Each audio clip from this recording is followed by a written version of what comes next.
खबर आ रही है कि पाकिस्तान श्रीलंका को मदद जो है वो भेज रहा है, लेकिन कैसी मदद उसके बारे में भी आपको बता दें कि पाकिस्तान ने श्रीलंका को एक्सपायरी चीजें भेजी हैं। एक्सपायरी राहत सामग्री की फोटो सामने आई है। यह आपको बता दें इस वक्त की बहुत बड़ी खबर आपके टेलीविजन स्क्रीन पर।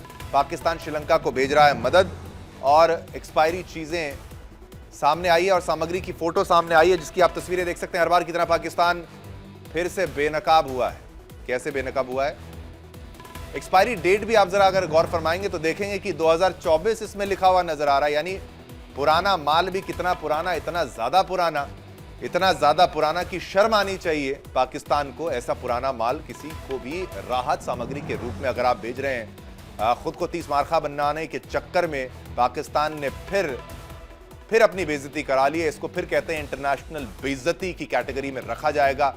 तो पाकिस्तान ने श्रीलंका को एक्सपायरी चीजें भेजी हैं और इस पर और जानकारी के लिए चलते हैं, रुक करते हैं हमारे सहयोगी रमन सैनी का। रमन, पाकिस्तान भी बढ़ चढ़कर भारत और चीन बनना चाहता है, मदद करना चाहता है श्रीलंका की, लेकिन उसने जो सामान भेजा वो 2024 का ही नहीं, एक्सपायरी की भी तो सीमा होनी चाहिए। इतना ज्यादा पुराना सामान भेज दिया।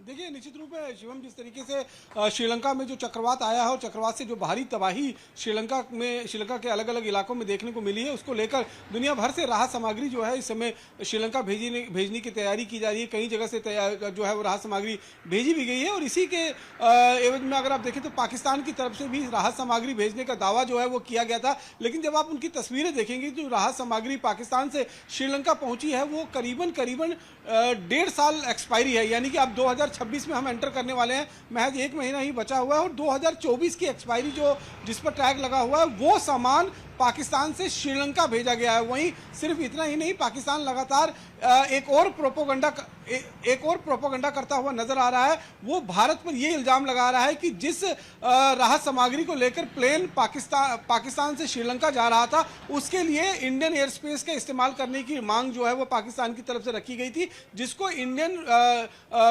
एडमिनिस्ट्रेशन ने जो है वो डिनाई कर दिया। जबकि सच्चाई ये है कि करीबन 1:30 बजे के आसपास में ये रिक्वेस्ट की गई थी और 3:30 बजे के आसपास में ये बाकायदा रिक्वेस्ट अप्रूव कर दी गई थी। लेकिन उसके बावजूद प्रोपोगंडा जो है वो पाकिस्तान लगातार भारत के खिलाफ रचने की साजिश रच रहा है। वो ये नहीं देख रहा है कि आखिरकार उसको अगर किसी की मदद करनी है तो वो मदद किस तरीके से होनी चाहिए। वो ऐसी मदद भेजे जो वहां के लोग इस्तेमाल भी कर सके, और ऐसा वो सामान भेज रहा है जिसको ना इंसान बल्कि जानवर भी जो है वो इस्तेमाल नहीं कर सकते हैं। तो इस तरीके के साजो सामान, इस तरीके की राहत सामग्री भेजने का कोई तुक जो है वो बनता नहीं है। और पाकिस्तान जो दूसरों को कहीं ना कहीं घेरने की कोशिश करता है, तो हर बार वो दूसरों को घेरते घेरते खुद ही उस चक्रव्यूह में जो आकर फंस जाता है और कहीं ना कहीं अपनी बेइज्जती अंतर्राष्ट्रीय समुदाय में करा बैठता है। शिवम, बिल्कुल बिल्कुल, बहुत बहुत धन्यवाद रमन, पूरी जानकारी हमारे साथ साझा करने के लिए। और आपने देखा किस कदर पाकिस्तान की एक बार फिर इंटरनेशनल बेइज्जती हुई।